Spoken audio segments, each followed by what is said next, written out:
우리 이 계시의 말씀을 같이 합동하실 때 살아계신 하나님의 음성을 들을 수 있기를 원합니다. 시작.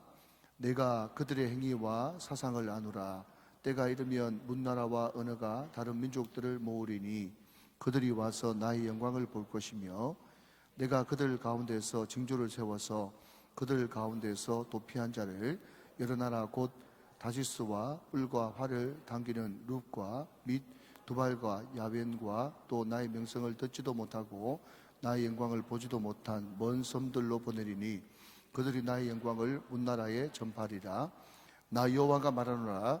이스라엘 자손이 예물을 깨끗한 그릇에 담아 여호와의 집에 드림같이 그들이 너희 모든 형제를 문나라에서 나의 성산 예루살렘으로 말과 수레와 교자와 노새와 낙타에 태워다가 여호와께 예물로 드릴 것이요 나는 그 가운데서 택하여 제사장과 레인을 삼으리라. 여호와의 말이니라. 아멘. 아멘. 제가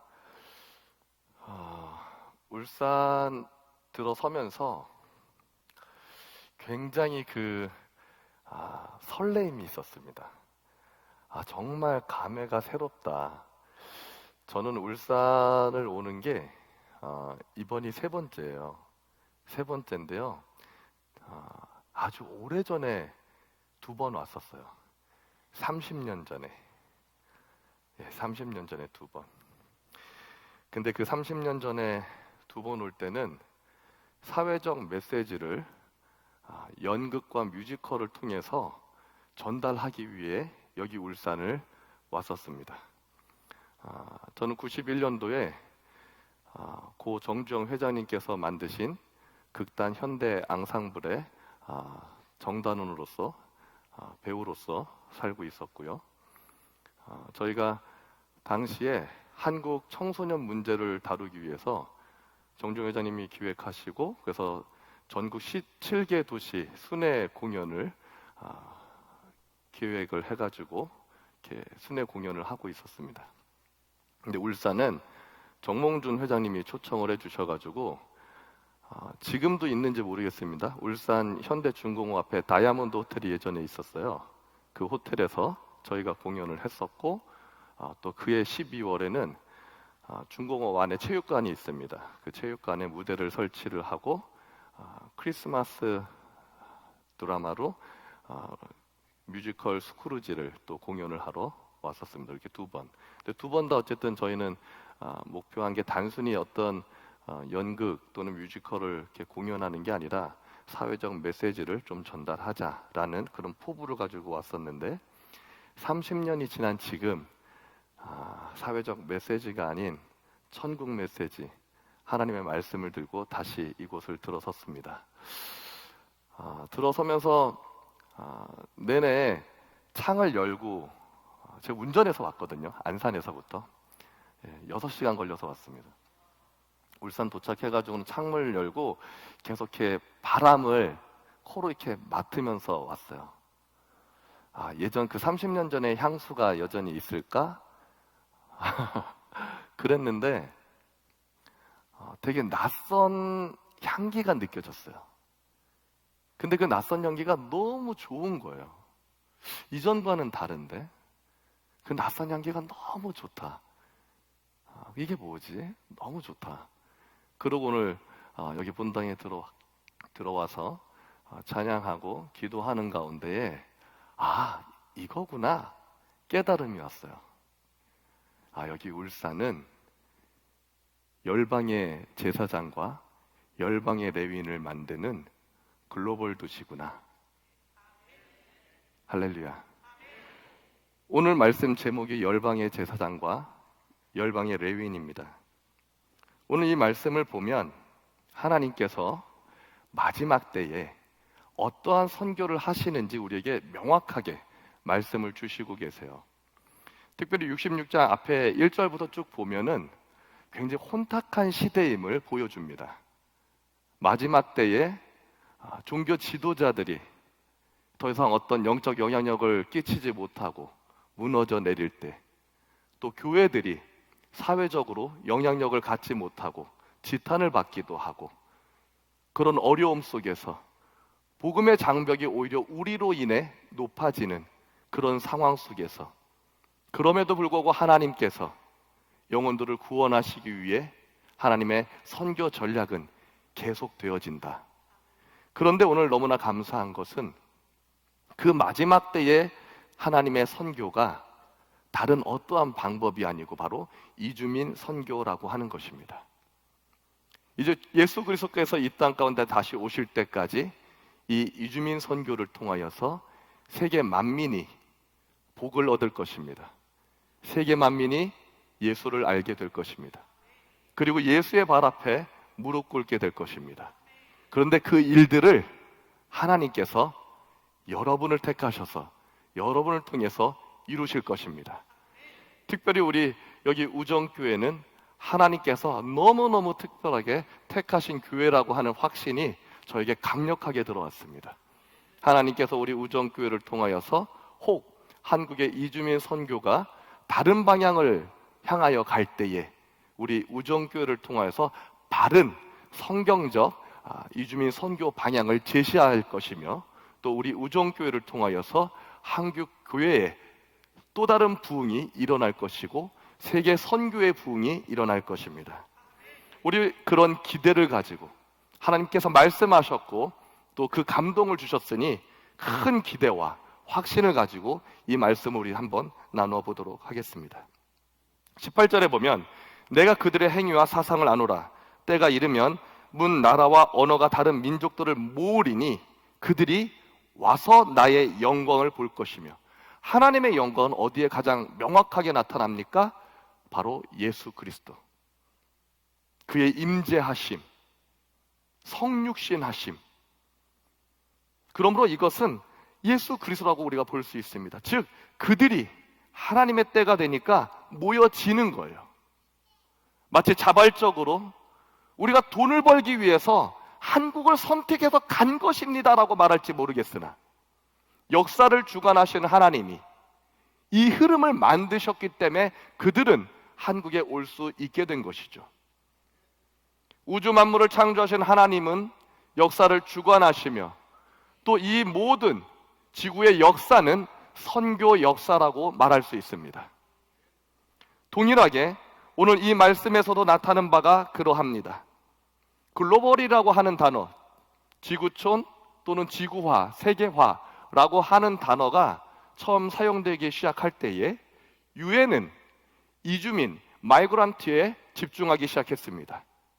많은 이주민들이 발생하기 시작을 하는데 그래서 지구촌이라기도 하게 됐고요. 그래서 지구화라고, 세계화라고 하기도 했습니다.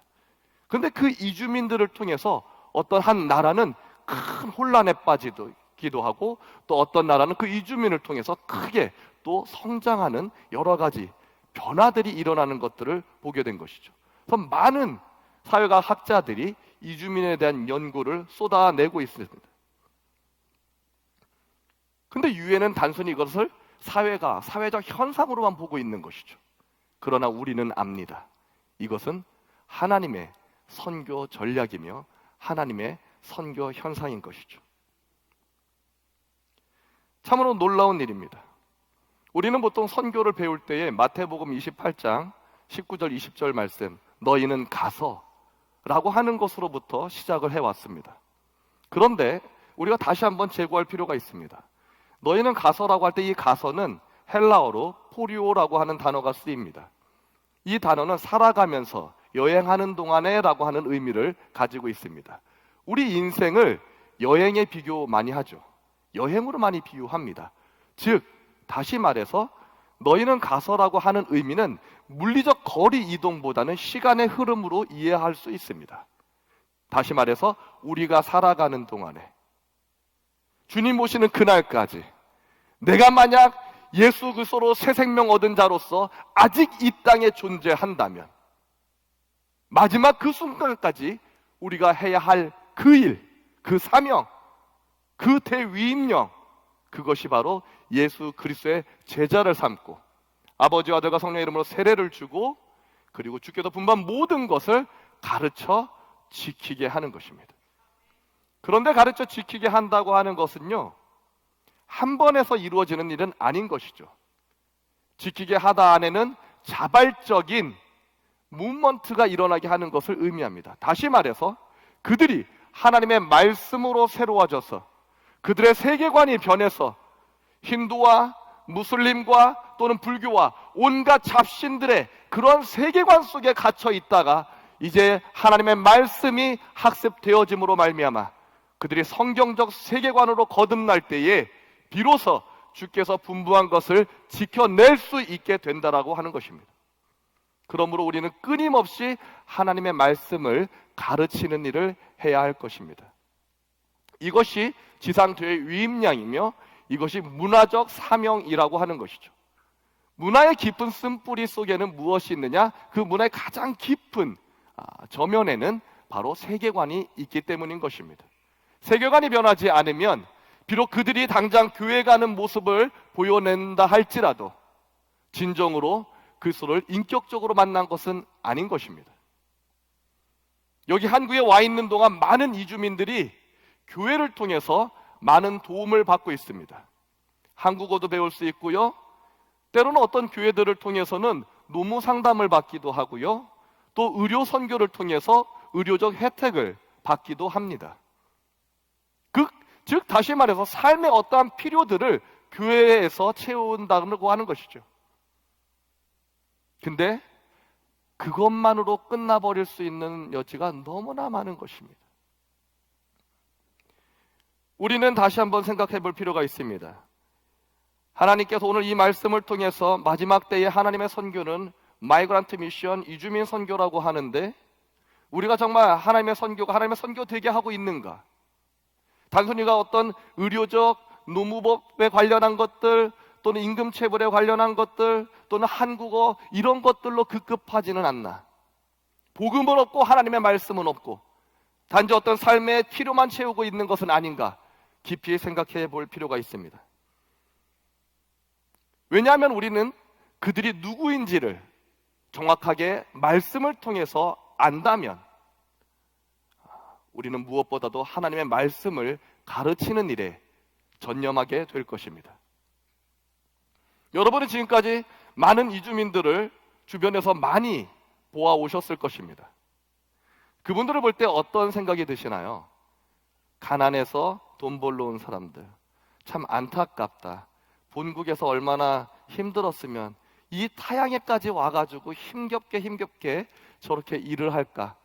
한국 젊은이들이 하지 않는 3D 업종에 들어가서 저렇게 일을 하고 있으니 얼마나 힘들까?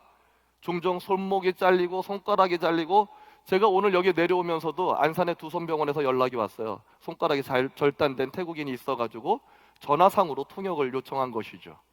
이런 사고들이 비일비재하게 일어납니다.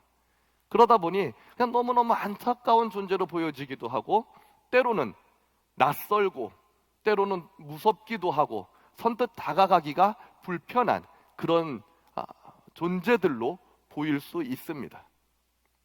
그러나 그러한 것들을 다 묶어서 정리한다면 안타까운 존재들, 안타까운 사람들 이렇게 말할 수 있을 것입니다. 그러나 저는 오늘 이 부분에 있어서 정말 안타까운 사람들은 누구인가? 그들인가? 그들의 가치를 알지 못하는 우리인가? 그들을 향한 하나님이 부여하시는 성경적 가치를 안다면 우리는 결단코 그들을 안타까운 존재로 바라보지 않을 것입니다. 오히려 이것을 깨닫지 못하는 많은 그리스도인들이 바로 안타까운 존재들인 것입니다. 우리가 하나님의 뜻을 구별하지 못할 때 하나님의 자녀가 되었음에도 불구하고 하나님이 바라보시는 것들을 바라보지 못하고 하나님이 느끼시는 것들을 느끼지 못하고 하나님께서 가치를 두는 것에 가치를 두지 않을 때 우리는 너무나 안타까운 존재인 것이죠. 오늘 하나님께서 뭐라고 말씀하십니까? 내가 그들 가운데 징조를 세워서 그들 가운데 도피한 자를 여러 나라 곧 다시스와 뿔과 활을 당기는 룩과 및 두발과 야왕과 또 나의 명성을 듣지도 못하고 나의 영광을 보지도 못한 먼 섬들로 보내리니 그들이 나의 영광을 문 나라에 전파하리라. 나 여호와가 말하노라. 이스라엘 자손이 예물을 깨끗한 그릇에 담아 여호와의 집에 드림같이 그들이 너희 모든 형제를 문 나라에서 나의 성산 예루살렘으로 말과 수레와 교자와 노새와 낙타의 태화와 여호와께 예물로 드릴 것이요 나는 그 가운데 택하여 제사장과 레위인을 삼으리라. 여호와의 말이니라. 할렐루야. 지금 하나님께서 무엇을 말씀하시는가요?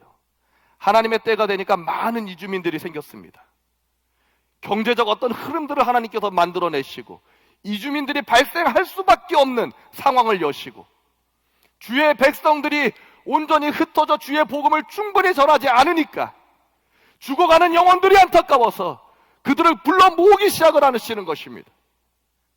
세계 만민을 사랑하시는 하나님께서 여전히 복음을 듣지 못해 죽어가는 영혼들이 안타까워서 그러나 주의 백성들은 흩어지지 않고 그 복음을 세상 끝까지 전하러 나가지 않기 때문에 불러 모으시는 것이죠.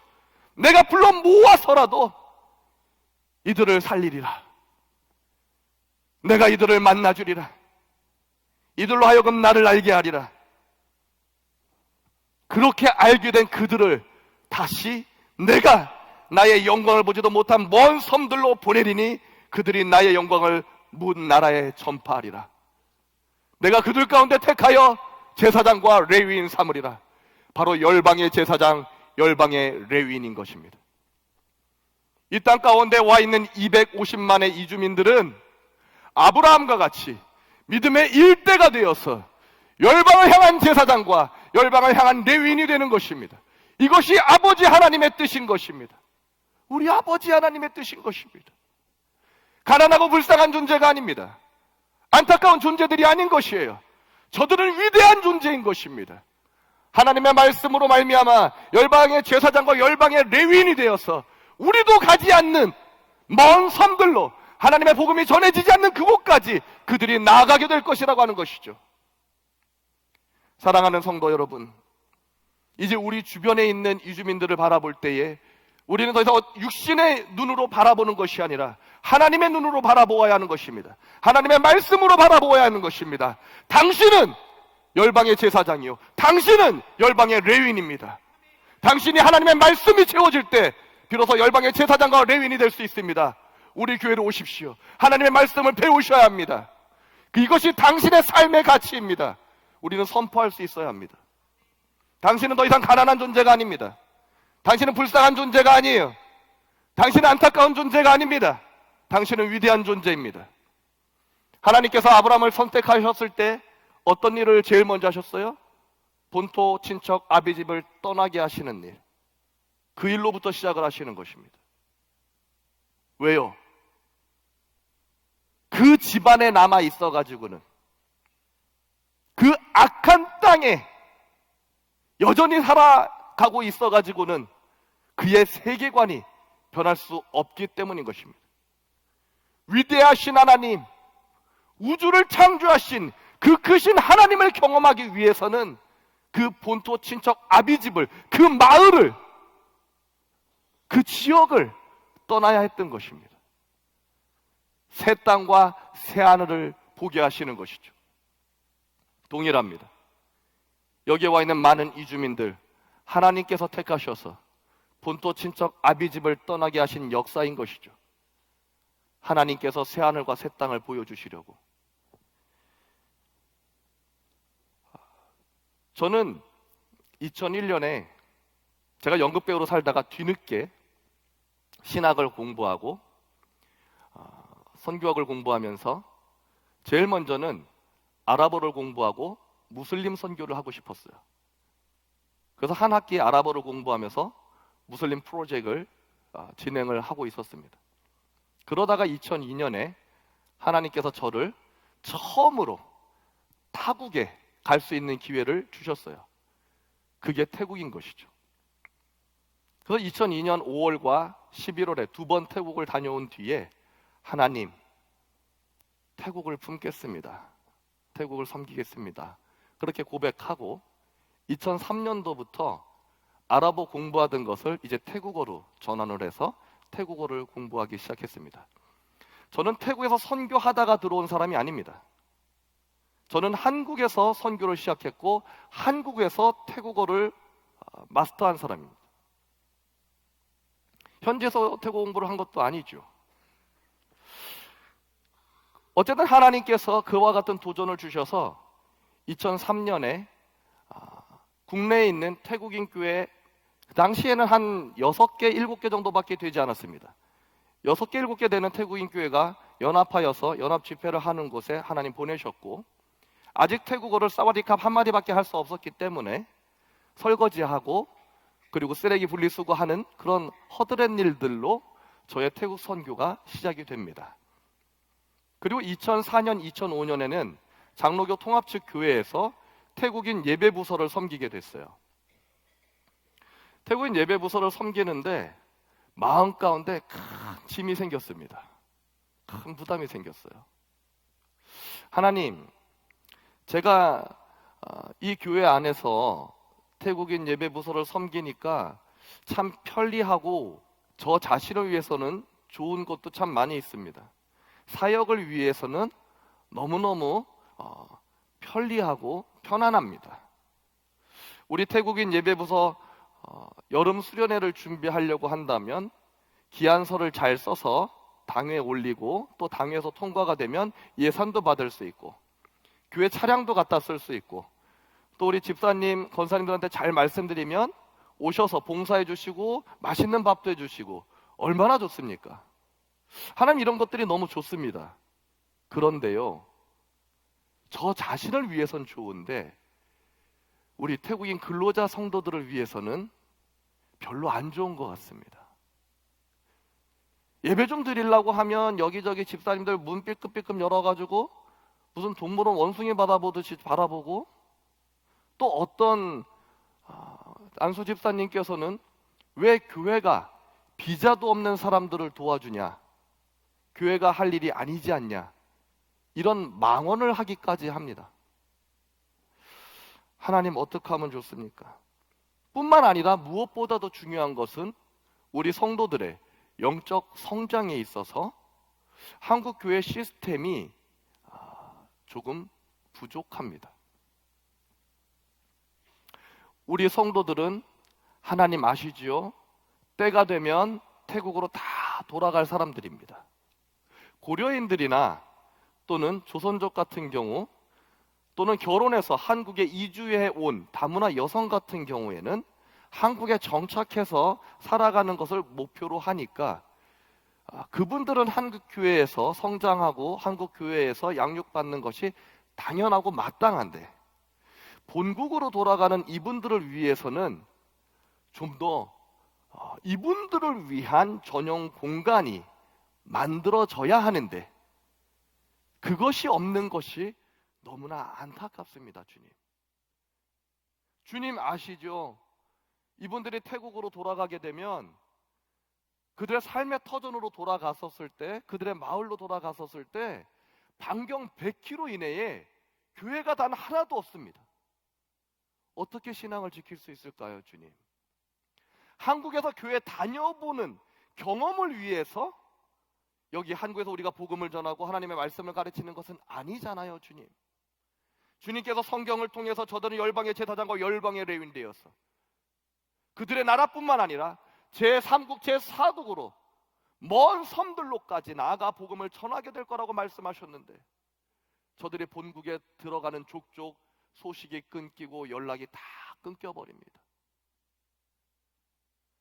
24시간 하나님 앞에 머물면서 예배하고 기도하고 그렇게 전념할 수 있는 공간이 있어야 되는데 한국 교회는 너무 바쁘고 분주합니다. 주일 오전, 오후까지도 한국인 예배 부서들이 다 끝나야 장년, 아동부, 소년부, 청년부, 대학부 모든 부서들 예배가 다 끝나야 오후 2, 3시는 넘어서 겨우 장소 남아서 그때 예배 한번 드리고, 그러면 또 늦어가지고 공장으로 막 급하게 가는 성도들 보면 너무너무 안타깝습니다. 그렇다고 저분들이 한국에 10년, 20년 머무를 것도 아니고 3, 4년 머물면 다 돌아갈 건데 이렇게 예배해가지고 이렇게 3, 4년 보내가지고 어떻게 그들의 믿음을 본국에서 지켜낼 수 있을까요, 주님? 낯설고 외로운 이 환경 속에서 하나님 아버지의 집은 마치 친정 아버지 집과 같이 따뜻한 곳이어야 되지 않습니까? 그냥 원숭이 취급당하는 그런 상황 속에서 어떻게 주님을 깊이 만날 수 있겠습니까, 주님? 도와주십시오. 그리고 제가 한국 이주민 선교 30년치의 어떤 지난 시간들을 조사를 해보니까 저희 태국인 교회만 그런 게 아니라 거의 대부분의 이주 근로자 교회들은 동일한 아픔이 있습니다. 또 유학생 사역은 이와 같은 동일한 아픔이 있습니다. 뭐냐면 본국에 들어가는 순간 거의 연락이 다 두절되고 끊겨버린다 하는 거예요. 저희가 소식이 두절된 성도를 태국에 쫓아가가지고 겨우겨우 수소문해가지고 찾았습니다. 교회에서 나름대로 리더십이었어요. 근데 태국에서 어떻게 사는지, 왜 연락이 끊겼는지 그렇게 수소문해서 찾아가 봤는데 끊길만 하더군요. 절에 들어가서 승려가 되어 있는 거예요. 너무너무 안타까웠습니다. 하나님 어떻게 하면 좋아요? 그리고 어느 순간 하나님께서 이렇게 말씀하셨습니다. 네가 강단에서 너희 많은 태국인 근로자 성도들한테 늘 설교할 때 뭐라고 했니? 네 주님, 가족이라고 했죠. 예수 그리스도의 십자가의 보혈로 말미암아 우리는 하나님 아버지 한 분, 동일한 아버지를 모시고 있는 가족입니다. 형제요 자매입니다. 그렇게 매주 설교했어요. 설교 시작할 때 늘 그 얘기를 했어요. 왜냐하면 낯선 땅에 와 있으니 얼마나 외롭겠어요. 그래서 위로하고 시작하고 싶은 마음에 우리는 가족이라고. 여러분 힘든 거 있으면 뭐든지 말하라고. 내가 어떻게든 도와줄 테니 말하라고. 그래서 먼저 가족된 것을 계속해서 강조했습니다. 하나님 그렇게 가족에 관한 이야기를 많이 했죠, 주님. 그때 하나님께서 다시 저에게 질문하시는 거예요. 네가 진짜 저들의 가족이 되었느냐?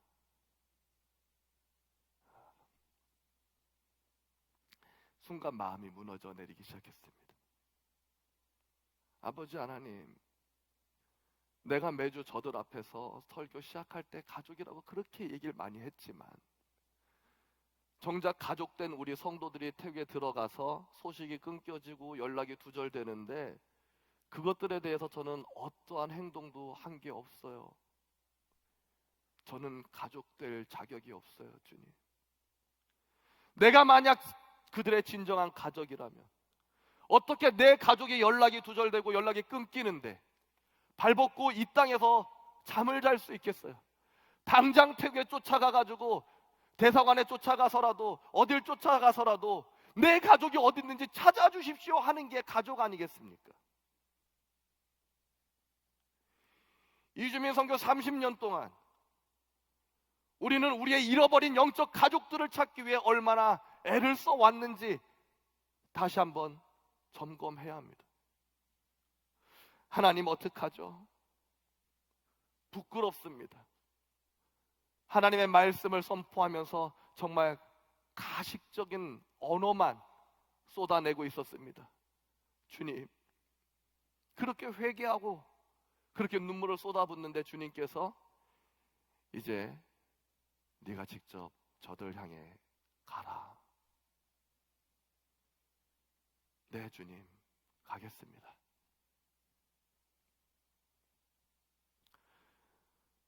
이 마음을 가지고 한국 교회 안에서 더 이상 있을 수가 없어가지고 2005년 12월 말일부로 모든 사역을 사임하고 2006년 1월 1일부터 지역을 옮겨서 아무것도 없는 제로베이스에서 성도 하나 없이 다시 시작을 합니다. 화성시에 들어가서 화성시청 주변의 공장을 매일 찾아다니는 거예요. 예배 초소도 준비하지 않고 매일 공장을 찾아다니면서 먼저 저들의 친구가 되어주고 진짜 가족이 되어주어야겠다라는 마음으로 매일 찾아다니는 것이죠. 그렇게 찾아다니는데 낮에 들어가면 어떤 공장의 차장님, 부장님 이런 분들이 크리스찬들을 굉장히 싫어하시는 분들이 가끔 있어요. 막 쌍욕을 하면서 쫓아내세요. 남의 공장에 허락도 안 받고 들어와가지고 네가 목사야 전도사야 뭐야 막 이러면서 쫓겨나고, 아 낮에는 안 되겠구나, 밤에 가자. 한국 사람들 대부분 좀 퇴근하고, 그리고 또 주간 야간 맞교대 하면서 기숙사에 와서 각 나라 본국 음식들 해서 드시는 그 좀 릴렉스한 시간을 찾아가자. 그 시간에 이제 찾아가서 그분들이 차려놓은 음식을 얻어 먹는 것으로부터 시작합니다.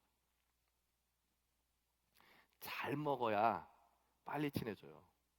잘 먹어야 빨리 친해지는데, 가끔 이분들이 한국에 있으면서 태국의 고향 음식들이 너무 그립다고 너무 로컬 음식을 준비해 놓은 게 있어요. 개구리 통튀김 이런 거. 이렇게 뒷다리만 잘라가지고 이렇게 요리하는 게 아니라 얼굴 형체 그대로 튀겨놓은 거 있어요. 먹으라고 주는 거죠. 그때마다 하나님께서 은사를 내려주사, 식욕의 은사와 잘 먹는 은사를 주셔가지고 먹는데, 이게 바싹 튀겨진 거는 정말 고소합니다. 고단백질이 느껴지죠. 근데 종종 속에가 덜 튀겨진 게 있어요. 들링을 확 깨물면 뭐가 찝찝한 게 또 나와요. 근데 인상 한번 못 쓰는 거예요. 여기서 이제 솔직하게 얼굴이 이렇게 살짝 찌그러지지만 그 순간에 밝게 너무 맛있다고 그분들이 너무 좋아하시는 거예요. 그렇게 해서 이제 빨리 친해지기 시작을 했어요. 그리고 어느 순간 그분들이 저를 신뢰하는 게 느껴졌어요. 저를 신뢰하니까 어떤 이야기를 할 것 같아요? 한국 사람 욕하는 걸 하는 거예요. 이 사람한테는 한국 사람 욕해도 되겠다 싶은 거죠. 우리 차장님이 어쩌고 부장님이 어쩌고 막 욕을 험담을 하는 거예요.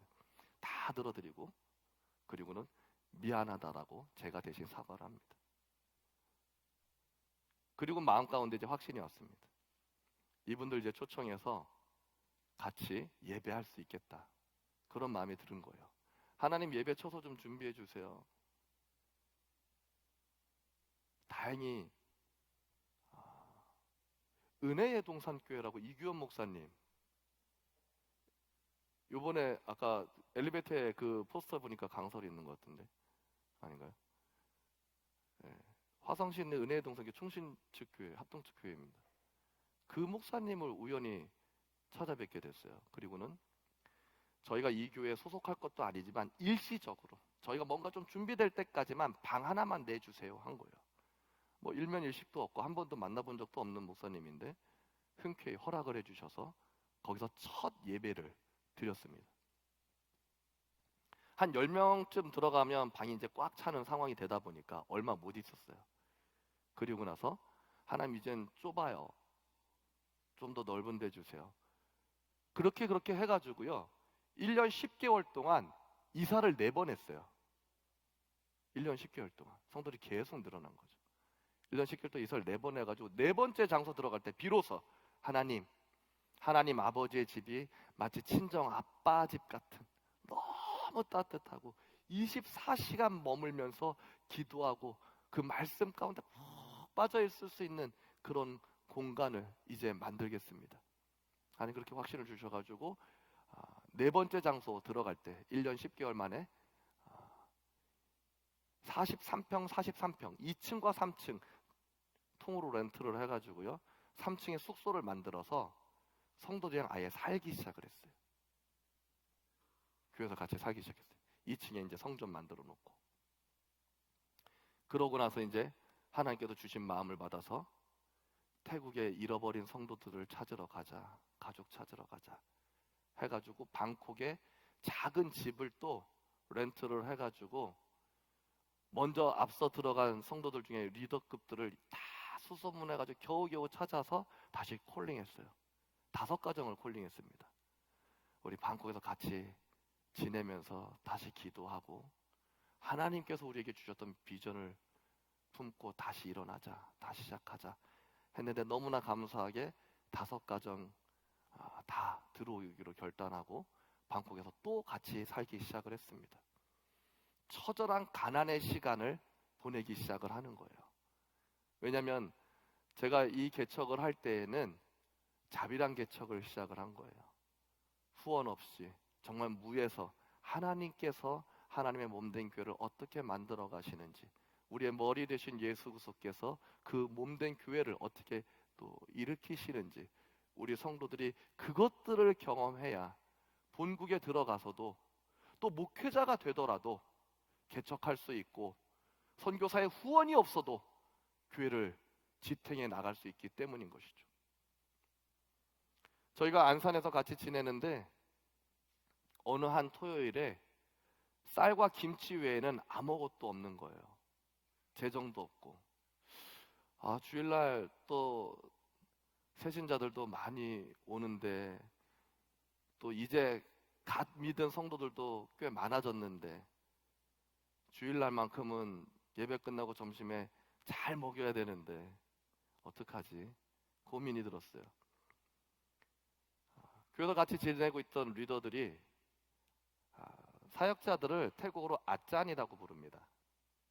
아짠, 우리 오이도 가요, 제부도 가요, 대부도 가요. 그 안산이 가까이에 있는 갯벌이에요. 갯벌바다. 거기 가서 새우도 잡고 게도 잡아서 그걸로 요리합시다. 자급자족을 해봅시다 한 거죠. 그래서 갔어요. 갔는데 153마리 그물이 찢어지는 역사가 일어나가지고 토요일날 저녁, 주일 아침, 점심, 저녁까지 꽃게 파티를 하고 너무너무 잘 먹는 것이죠. 때로는 하나님이 그렇게 해서라도 굶기지 아니하시고 성도들 잘 먹게 정말 친정 아빠 집 오랜만에 와가지고 마음껏 먹고 쉬고 그리고 눈물을 쏟아보면서 아버지 외치면서 기도하고 쏟아붓고 마음에 응어리진 것들을 다 풀어내는 그런 이제 교회가 되기 시작을 한 거죠. 그리고 또 잠시 또 맡겨놓고 태국에 들어가서 태국에 또 같이 살고 있는 성도들이랑 우리도 뭔가 생존을 위해서 노력을 해야 되는데 뭘 해볼까요? 우리 나름대로 우리가 쉽게 할 수 있는 일들로부터 시작해 봅시다 해가지고 쏨땀이라고 태국 겉절이가 있어요. 유명한 샐러드라고 할 수 있겠죠. 쏨땀도 만들어 팔아보고 꾸에띠아오 쌀국수 그것도 만들어 팔아보고 태국의 서민들은 다 노점입니다. 여러분들 동남아 여행 가보시면 아시겠지만 길에서 음식들 많이 팔아요. 커피도 길에서 팔고 그래서 그 길에서 이 수레에다가 만들어 놓은 음식들 그리고 또 음료수들 그런 것도 또 다 조금 하다 보면 안 되고 또 안 되고 해가지고 중고도 뛰어다가 또 팔아보고 어떻게든 주님께서 무엇인가 길을 열어주실 때까지 새벽 제단을 쌓으면서 씨름을 하는 거죠. 믿음으로 생존을 해 나가는 것이었어요. 그런데 하는 것마다 다 안 되니까 나중엔 지치는 거예요. 고향에서 성도들 고향에서 뭐 한 10시간 방에서 10시간 11시간 떨어져 있는 우본 또는 넝카이 이런 지역에서 온 성도들이었는데 고향집 부모들이 막 저주를 하는 거예요. 한국에 가서 이상한 사이비 종교를 만나고 왔냐? 왜 모여 살고 제대로 된 직장도 안 없고 뭐 하는 거냐? 모양새가 딱 그렇잖아요. 그런데 우리는 포기할 수가 없었어요. 하나님 분명히 비전을 주셨고 하나님께서 교회를 이루어 가실 거라고 하는 그런 비전을 주셨는데 잠깐 그 비전을 잃어버리고 다시 찾았는데 이젠 더 포기할 수 없다. 그런 마음으로 성도들이 정말 간절히 기도하고 있었거든요. 그럼 이제 우리 마지막으로 지푸라기라도 잡는 심정으로 카페를 한번 해봅시다. 제가 연기를 하면서 91년도에 연기를 하면서 또 91년도에 동일하게 시작한 일이 커피예요. 저는 31년, 32년 된 커피 마스터입니다. 우리 성도들이 태국에 들어가서 경제적인 자립 문제가 해결되지 않으면 믿음을 지킬 수 없다라는 것을 저는 몸으로 경험을 한 거거든요. 매일 여기저기 돈을 빌리러 다녀가지고는 또 복음을 전할 수도 없게 됩니다. 아무런 영향력을 갖지 못하기 때문인 것이죠. 한국에서 열심히 돈들 벌고 태국에 있을 때보다 5배, 6배 이상의 수익이 모아지니까 아마 여러분들 생각하기에는 한국에서 돈 많이 벌어가나 보다 이런 생각들 하실 거예요. 근데 실상은 그렇지가 않습니다. 여기서 돈을 이렇게 열심히 모으잖아요. 그래서 이제 본국에 들어갑니다. 그럼 부모님들이 이제 보통 재정을 많이 관리해요. 그럼 어떤 일들이 일어나냐면 매월 상상할 수 없는 수익이 들어오기 시작을 한 거죠. 그 전에 한국 돈으로 환산하면 한 40만 원, 45만 원 이렇게 수익이 들어오다가 한국까지 갑자기 200, 250 막 이렇게 들어오는 거예요. 부모들이 놀래가지고 잘 됐다. 이제 매월 이렇게 들어오는 거지 해가지고 경운기 새로 사놓고 트랙터도 새로 사놓고 죄다 할부로 일제로 비싼 거를 다 사놓은 거예요. 근데 우리 성도들이 이 할부가 끝나기 전에 귀국을 하게 돼요. 귀국해 보니까 월 할부금만 100만 원이에요. 자기는 죽었다 깨나도 이걸 감당할 수가 없는 거예요.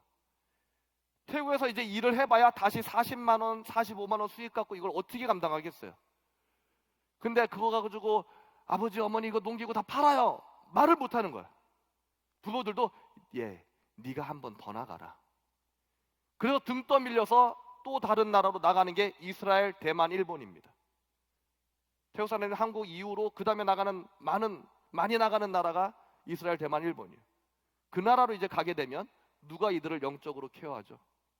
다 선교지입니다. 척박한 선교지예요. 그러니까 믿음을 또 실족할 수밖에 없는 거죠. 지켜낼 수가 없는 거예요. 아직은 갓난아기 신앙이기 때문에 누군가 케어를 해야 되는데 그게 일어날 수가 없다는 것이죠. 또 어떤 집은 나름대로 농기구가 좋은 게 있습니다. 그러니까 농기구를 사지는 않아요. 근데 문제는 우리나라 사람들처럼 집에 대한 로망이 참 강해요. 그럼 뭘 하냐? 집을 지어요. 집이 매월 조금씩 올라가는 거예요. 들어오는 만큼 공사하고 들어오는 만큼 공사하니까 매월 올라가요. 그래서 결국 집을 잘 지었어요. 멋진 집을 지어놨어요. 그리고 본국에 이제 들어갔어요. 이제 부모님과 자녀들 데리고 좋은 집에 살겠구나 하고 딱 들어갔어요. 문제는 뭐예요? 월 수입이에요. 집은 좋은데 월 수입이 예전으로 돌아가는 거죠. 가족을 부양할 수 없는 수준의 월 수익으로 돌아간 거예요. 그 집에 가족들 사는 걸 보면서 본인은 또 떠나. 이스라엘로, 대만으로, 일본으로. 하나님, 목회자를 배출하는 것도 좋지만 성도들이 목회자를 지탱해 주지 않으면 교회가 어찌 서 있을 수 있겠습니까? 목사 혼자 교회가 되는 게 아닙니다. 사랑하는 성도 여러분, 성도 여러분들이 교회를 지키는 거예요. 여러분 없이는 교회가 유지될 수가 없어요. 목사는 바뀌어 갑니다. 원로로 가고 또 새로 부임하고, 그러나 여러분들은 대를 이어서 교회를 지키는 거예요. 성도들이 정말 중요한 것이죠. 성도들이 경제적으로 자립해서 온전한 11조와 온전한 예물로 교회를 섬겨줄 때 글쎄 몸된 교회가 견고해지고 그 교회의 사회적 기능까지도 감당할 수 있게 되는 겁니다. 하나님, 우리 성도들이 경제적으로 자립 못하면 신학 가르쳐가지고 목회자 만들어봐야 혼자 교회 되는 것도 아니고, 그 목회자 받쳐주는 기도하는 성도들, 또 예물로 섬겨주는 성도들, 또 몸으로 띄워주는 성도들, 또 나가서 전도해주는 성도들 이 있어야 태국교회의 미래가 있는 것인데, 우리 성도들 경제적으로 자립 못하면 다 무너집니다. 주님 도와주십시오. 해서 그때 가르치기에 커피인 거예요. 그러나 태국에 갔었을 때 이 낯선 커피 기술을 해볼 용기를 못 냈어요. 그냥 태국 서민들이 늘상 하는 비즈니스로 먼저 시작을 해본 것이죠. 근데 그것들이 다 막힌 거예요. 안 되는 거예요. 하나님, 이제 지푸라기라도 잡는 심정으로 마지막 남은 게 이 커피 기술 하나인데, 우리 성도들이 해낼 수 있을까요? 그냥 바리스타 수업 좀 받았다고 샵을 경영하는 것도 아닌데, 그러나 주님, 믿음으로 주님 만났을 때 배운 기술이니 이것으로 한번 마지막 도전해 보겠습니다. 이것마저 안 되면 아마도 우리 성도들 고향집으로 다시 다 뿔뿔이 흩어지게 될 것 같습니다. 부모 등살에 더 견딜 힘이 없습니다. 그렇게 기도하고 나무로 이렇게 부스를 만들어 가지고 거기에서 우리도 동일하게 노점 카페를 시작을 하는 것이죠. 기적이 일어났습니다. 우리가 생각하는 그런 기적이 아닙니다. 어떤 기적이냐면 커피가 하루에 딱 2잔 팔리는 거예요. 1년 동안. 1년 동안. 뭐가 기적이겠어요? 하루에 2잔밖에 안 팔리는데 이걸 포기 못하는 기적. 1년을 버티는 기적. 다른 건 한두 달 만에 다 포기하고 또 다른 거, 포기하고 또 다른 거 계속 시도했는데 이거는 1년을 버틴 거예요. 택시 기사와 그의 아내가 매일 와서 이 집 커피 제일 맛있다고 매일 오는 거예요. 택시 기사니까 얼마나 많이 다니면서 많은 커피를 먹어봤겠어요. 아무도 안 오는데 꼭 와가지고 먹어. 그러다가 그 아내가 회심을 하는 것이죠. 한 영혼 때문에 그 가난을 1년을 또 참게 하신 하나님. 근데 이 테스트가 하나님 앞에 예쁘게 보였던 것 같아요. 그 다음에 행정적으로나마 법인 회사를 이제 설립할 수 있게 해주셨어요. 성도들도 주주이사 구성해가지고 어떤 비즈니스도 할 수 있게 정관에 다 집어넣고 하나님이 열어주시면 그거 하자 해가지고 준비를 딱 갖췄어요. 그래서 우리가 테스트를 잘 통과했나 보다 이런 마음으로 성도들 막 들떠가지고 법인회사 설립해놓고는 이제 뭔가 하나님이 빵 터트려 주시겠구나 기대를 했는데 또 더 큰 시험이 찾아온 거예요. 이 일을 진행하다 보니 제가 학부 마치자마자 교회를 개척을 했습니다. 나이 들어서 학부를 하고 마치자마자 교회를 개척한 거예요. MDB를 해야 이제 목사 안수를 받는데 방콕에 쫓아다니느라고 MDB 한 달 수업 받다가 수업을 계속 못 가고 5년을 흘려보낸 거예요. 지금 여기까지 말씀드린 게 무려 5년이 간 거예요. 5년 동안 그 처절한 가난의 시간을 보낸 거예요. 근데 갑자기 하나님께서 이상한 연락이 오게 하셨어요. 제가 그 당시에 태국에 그렇게 5년 동안 가 있으면서 무단 결석을 해가지고 학교에서 퇴학을 당했습니다. MDB 퇴학을 당했어요. MDB 퇴학을 당해가지고 저는 그것도 몰랐어요. 연락이 와서 알았어요. 근데 연락도 학교에서 연락이 온 게 아니에요. 한경재 목사님 심우하셨던 영락교회 제2여전도의 권사회 권사님이 연락을 하신 거예요. 홍성교사님, 사실은 우리가 홍성교사님 태국 사역하는 거 보고 3년치 전액장학금을 학교에 예치해놓고 기다렸는데 5년을 결석하는 경우가 어디 있습니까? 우리는 홍성교사님 믿을 수가 없는 사람인 것 같아서 이 재정을 다른 선교사님에게 장학금으로 다 돌릴 겁니다. 마지막 기회를 주는데 당장 들어와서 공부하십시오. 막 하늘이 무너지는 것 같은 거예요. 내 성도들한테 뭐라고 하지? 무려 5년의 시간을, 처절한 가난의 시간을 극복하고 이제 법인에서 설립돼서 뭔가 할 수 있을 것 같은 그 기대가 정말 부풀어 올라 있는데 갑자기 한국 가서 공부하겠다 그러면 이걸 어떻게 말을 하지? 고민하는데 우리 지금 이제 저희가 태국에 교단도 설립했어요. 우리 교단 대표를 맡고 있는 쏨반 목사가 아잔 근심이 있어요. 얼굴빛이 안 좋아요. 그래서 제가 그 질문에 고백할 수밖에 없었어요. 사실 이만저만해서 제가 한국에 가서 공부를 해야 돼요. MDB 마무리를 하긴 해야 되는데 어떡하죠? 내가 쏨반 목사랑 안한 목사랑 다들 너무 미안해서 결정을 못 하겠어요. 그때 쏨반 목사하고 우리 안한 목사가 뭐라 했냐면, 그때는 목사가 아니었죠. 둘이 뭐라 했냐면, 아짠 우리 지금까지 5년도 견뎠어요. 만약에 하나님 뜻이라면 3년 MDB 하는 시간 더 기다릴 수 있어요. 가서 공부하고 오세요. 막 눈물이 쏟아지는 거예요. 한국에 있을 때는 우리끼리밖에 없었지만 태국에 가니까 처자식까지 다 딸려와 있는데 우리 좀 가난하고 굶는 거는 괜찮은데 애들까지 너무 힘들어지는 걸 보니까 너무 고통스러운 것이죠. 5 가정인 거예요. 하나님, 이분들을 다 내두고 제가 한국 가서 공부한다고 공부가 될까요, 주님?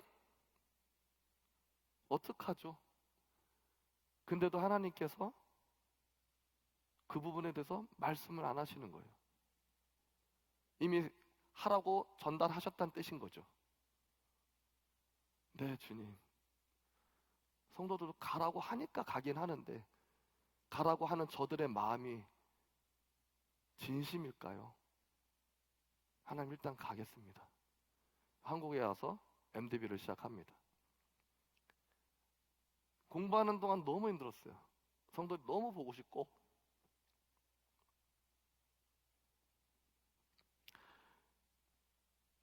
또 성도들의 자녀들도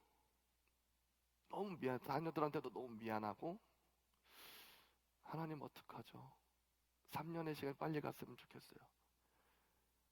방학만 기다리는 거예요. 방학만 되면 쫓아가는 것이죠. 근데 그거 갖고 너무 부족했어요. 더 많은 시간이 필요했어요.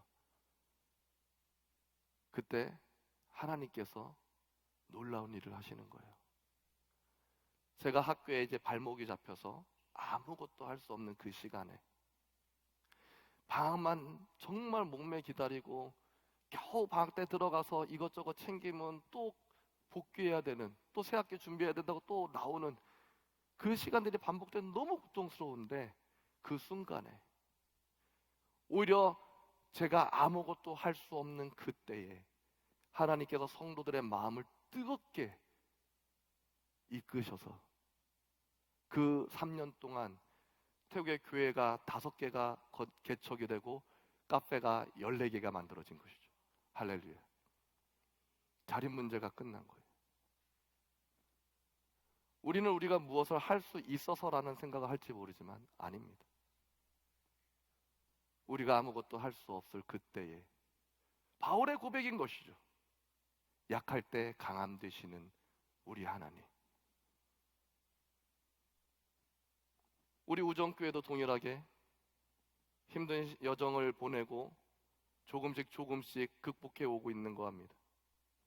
그러나 이때가 우리로 가장 강하게 하는 때인 것입니다. 우리로 전적으로 하나님만 의지하고 바라보게 하기 때문인 것이죠. 할 수 있는 게 기도밖에 없었습니다. 그런데 여러분, 할 수 없는 게 기도밖에라고요? 기도가 최고입니다. 기도 외엔 답이 없는 거예요. 내가 나대봐야 일을 더 그르치고 더 망가뜨리고 내가 나선 만큼 일이 망가진다. 내가 나를 죽이고 기도에 전념할 때 하나님이 일하신다. 하나님께서 명확하게 우리 성도들을 통해서 이 일을 보여주신 거예요. 이것이 시너지가 돼가지고 저희 교회가 5년 살다가 지금 장소, 이제 5번째 장소예요. 이 장소로 옮겨갔는데 이때도 또 시험을 통해서 옮기게 된 거죠. 건물주가 바뀌었는데 건물주가 세입자들 다 내쫓아 버리는 거예요. 저희 쫓겨났어요. 쫓겨나서 이사를 가는데 보증금도 3벌에 걸쳐서 나눠야 될 만큼 너무 가난한 이사를 한 거죠. 그런데 하나님께서 마음에 확신을 주셨어요. 우리가 움직이지 않기 때문에, 하나님께서 우리를 성장시키시려고 하는데 움직이지 않기 때문에 쫓겨나게 하신다. 많은 성도들이 하나님, 우리 안 움직일 수 있게, 우리가 여전히 이 건물에 있을 수 있게 기도하자고 하는데 하나님, 저에게만큼은 쫓겨나는 것이 합당하다라고 하시는 거예요. 동일하게 그렇게 기도하는 리더 성도들한테 미안했지만 어쩔 수 없었어요. 하나님이 원하시는 그림은 우리가 성장하는 것인데 우리가 움직이지 않았기 때문에 지금 쫓겨나는 거다. 근데 이 쫓겨나는 것이 복이다. 확장시키실 것이다. 그래서 원래 있었던 건물의 보증금을 가지고 2배 사이즈 150평짜리 지하를 렌트를 했어요. 3개월에 3번에 걸쳐서 보증금을 냈는데 그거 내고 나니까 돈이 하나도 없는 거예요. 근데 마음 가운데 요단강을 건너는 그 제사장들의 믿음의 행보를 보여주시는 거예요. 요단강이 얼마나 깊은지 알 수 없으나 발을 디딜 때 갈라진다. 믿음으로 전진할 때 역사가 일어난다. 하나님, 우리가 할 수 있는 것을 하겠습니다. 지하에 내려가서 보니까 너무 썩어가지고 버려진 공간이에요. 그래서 싸서 얻었는데 사이즈만 큰 거 보고 이거를 도대체 어쩌지? 우리가 할 수 있는 게 뭐가 있지? 돈도 하나도 없는데 인테리어 할 돈은 없고 철거, 부시는 건 할 수 있겠다. 그래서 우리 형제들 다 모여가지고 망치와 드릴을 들고 부시기 시작을 했습니다. 너무 시끄러워가지고 지나가던 한 인테리어 업자가 쫓아 들어왔어요. 너무 시끄러워서 들어와가지고 막 웃는 거예요. 그 조그만 손드릴 듣고 벽을 부수고 있냐고.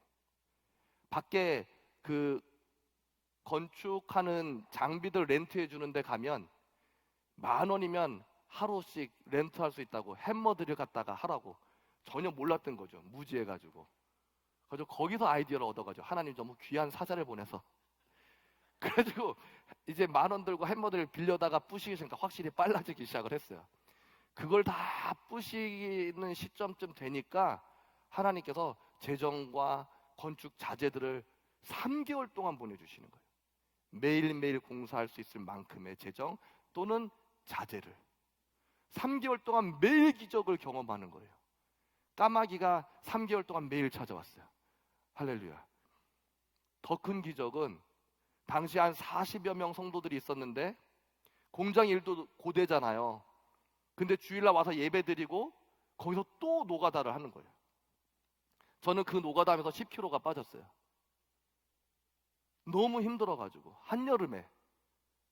그런데 제 마음에 염려도 있었어요. 이분들이 다 도망가면 어떡하지?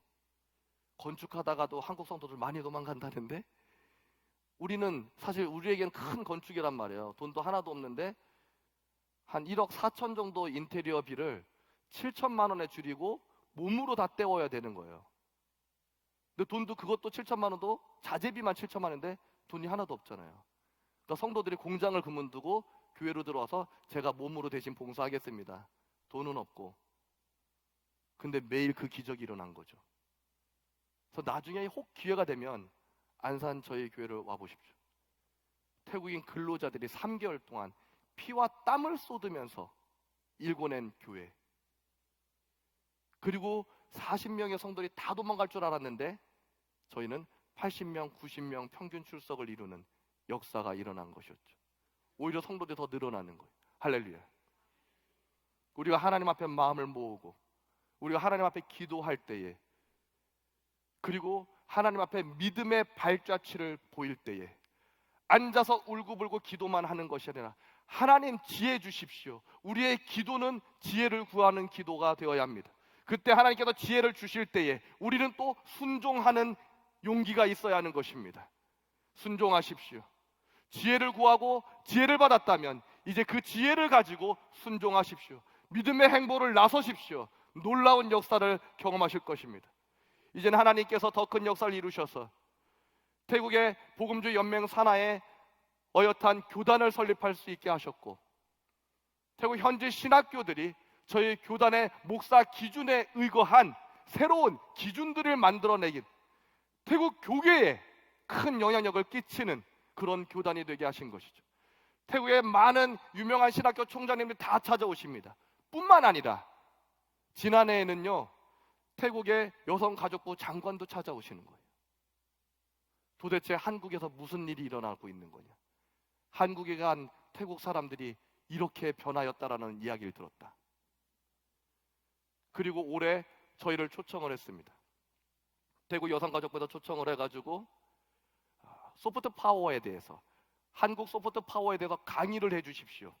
그런데 먼저 목사님이시니까 1시간 동안 목사님 교회 사역을 소개하는 시간을 드리겠습니다. 할렐루야. 정부 행사에서 교회 사역 1시간을 강의할 수 있는 시간을 공식적으로 주고 그리고 한국의 소프트 파워에 대해서 강의할 수 있는 시간을 또 1시간을 주는 것입니다. 그런데 여러분 아십니까? 한국 소프트 파워의 뿌리는 성경적 세계관이 있다는 것을. 한국 문화가 지금 전 세계적으로 큰 영향력을 끼치고 있습니다. K-팝, K-푸드, 다양한 문화 콘텐츠들이 전 세계를 요동치게 만들고 있습니다. 그런데 그런 창의적인 문화 예술 콘텐츠들이 어디서 나왔느냐? 성경적 세계관. 하나님께서 이 땅을 택하셔서 초대 대통령을 크리스찬을 두시고 건국 이념을 기독교 국가 이념을 세우게 하셔서 그 베이스로 말미암아 성경적 세계관이 자리 잡게 한 이 나라가 전 세계를 문화로 뒤흔들게 한 것입니다. 이걸 간증하게 한 거예요. 그분들은 모르고 그냥 저한테 미안하니까 교회 사역 속에 1시간, 그 다음에 한국 소프트 파워 1시간 했지만 한국 소프트 파워 역시도 뭐예요? 복음인 것입니다. 할렐루야. 2시간 동안 복음을 전할 수 있었던 거예요. 사랑하는 성도 여러분, 이제 우리 우정교회가 일어나야 합니다.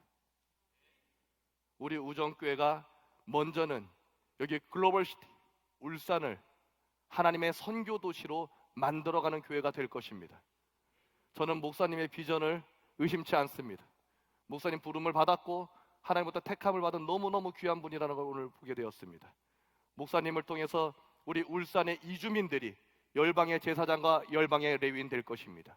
이를 위해서 우리 모든 성도 여러분들이 마음을 모으고 함께 기도해 나아가며 이제는 이 자리가 차고 넘치게 될 것입니다. 세계 열방이 이곳에서 하나님을 예배할 것입니다.